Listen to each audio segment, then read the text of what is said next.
Kids say they were attacked in downtown Gresham. The 16 and 17-year-old were rescued by drivers who stopped to pull the attackers off of them.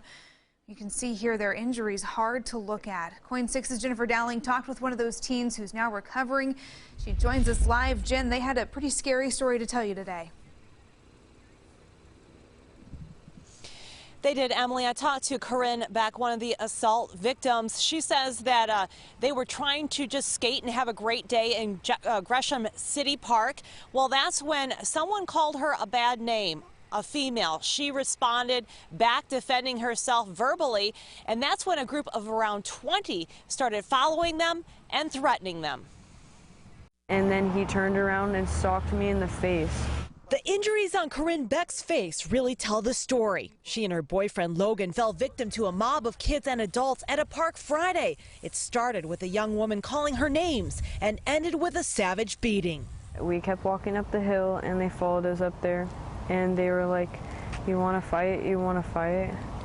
And I said, "No, I don't want to fight." Logan and Corinne made it as far as the crosswalk at the edge of the park when they were jumped from behind, right in front of passing motorists on Roberts Avenue and Powell. So he socked me in the face and I fell into the bush, and then the girl socked me in the face while I was falling down. Logan stepped in and was brutally attacked as well. My boyfriend pushed the kid off of me after he punched me, and then they picked him up and they threw him upside down and he hit his head on the corner of the curb and cracked his head open. Frantic, Corinne ran into the street yelling for people to stop as the mob continued hitting Logan.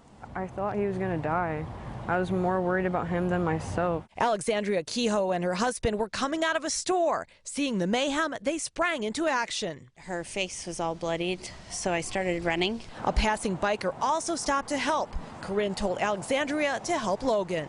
Before I could get there, one of the boys picked him up and slammed his head into the curb, and then a group of them started kicking him. My husband came up behind them and put one kid in a headlock and pulled him off. Logan's mom got there as EMTs were loading him into an ambulance. I've never been so scared, angry, shocked in my life.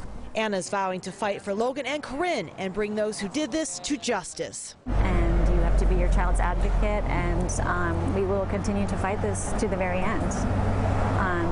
My 16-year-old should feel absolutely safe walking home from the skate park, 4 blocks. He should feel safe walking around Gresham. This should not have happened to him, to anybody ever. I just feel like I can't leave the street or I'm going to get beat up.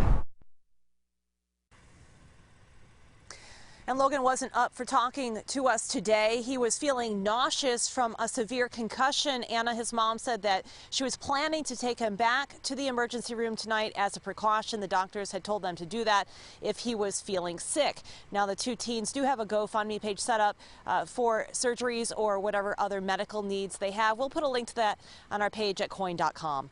Back to you, Emily. All right, Jennifer, thanks. We certainly hope both of them are going to be okay.